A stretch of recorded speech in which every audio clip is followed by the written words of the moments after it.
এদিকে জুলাই আগস্টে হত্যাকাণ্ডের বিচার ও সংস্কারের পরেই নির্বাচন হবে বলে মন্তব্য করেছেন জাতীয় নাগরিক পার্টির আহ্বায়ক নাহিদ ইসলাম। সকালে বগুড়ায় পর্যটন মোটেলে জুলাই আন্দোলনের শহীদদের পরিবারের সদস্যদের সঙ্গে মতবিনিময়ের সময় তিনি এই মন্তব্য করেন।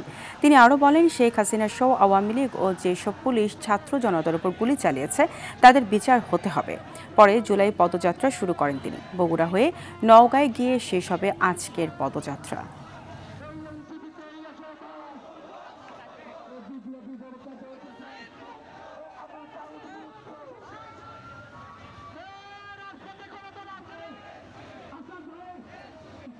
জুলাই গণঅভ্যুত্থানের আমাদের যত ভাই বোনেরা শহীদ হয়েছেন তাদের রুহের মাগফিরাত কামনা করি, যারা আহত হয়েছেন তাদের সুস্থতা কামনা করি। এই বাংলার মাটিতেই শেখ হাসিনা সহ আওয়ামী লীগ এবং যে সকল পুলিশরা গুলি চালায় আমাদের ভাইদের মারছে, বোনদের মারছে, আমরা তার বিচার নিশ্চিত করব। বিচার, সংস্কার, তারপরেই নির্বাচন। দর্শক, জাতীয় নাগরিক পার্টির পদযাত্রার খবর সংগ্রহ করতে সঙ্গে আছেন সহকর্মী শাহাদাত জামান। সরাসরি চলে যাচ্ছি সেখানে। শাহাদাত, এনসিপির আজ কি কর্মসূচি ছিল জানাবেন?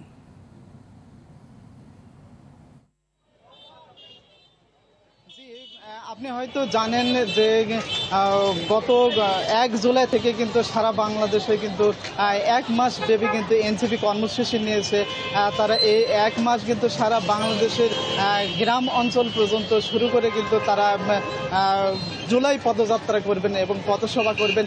তারই অংশ হিসেবে কিন্তু আজকে বগুড়ায় কিন্তু জুলাই পদযাত্রা হয়েছে। আপনি হয়তো জানেন যে গত 1 জুলাই থেকে কিন্তু রংপুর বিভাগীয় যে পদযাত্রায় রংপুর বিভাগীয় জুলাই পদযাত্রা শুরু হয়েছে এবং আজ থেকে কিন্তু শুরু হলো রাজশাহী বিভাগীয় পথসভা।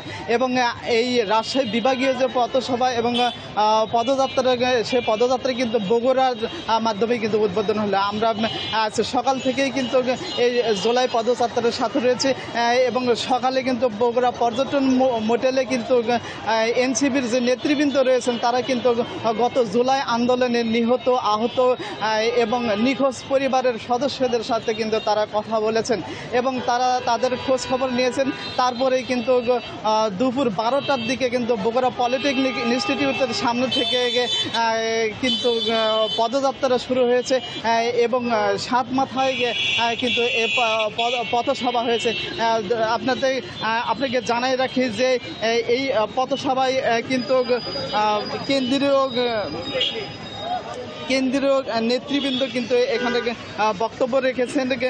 তার মধ্যে কিন্তু আমরা দেখেছি যে কেন্দ্রীয় যে নেতৃবৃন্দ রয়েছেন, কেন্দ্রীয় আহ্বায়ক নাহিদ ইসলাম, সিনিয়র যুগ্ম আহ্বায়ক সামান্ত শারমিন, সদস্য সচিব আক্তার হোসেন, মুখ্য সংগঠক উত্তরাঞ্চল এবং মুখ্য সংগঠক দক্ষিণাঞ্চল হাফসনাত আবদুল্লাহ, ডাক্তার তাসনিম জারা সহ বেশ কিছু তারা কিন্তু এখানে বক্তব্য দিয়েছেন।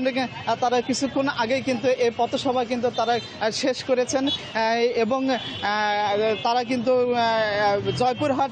জয়পুরহাট এবং নওগাঁর উদ্দেশ্যে কিন্তু রওনা দিয়েছেন।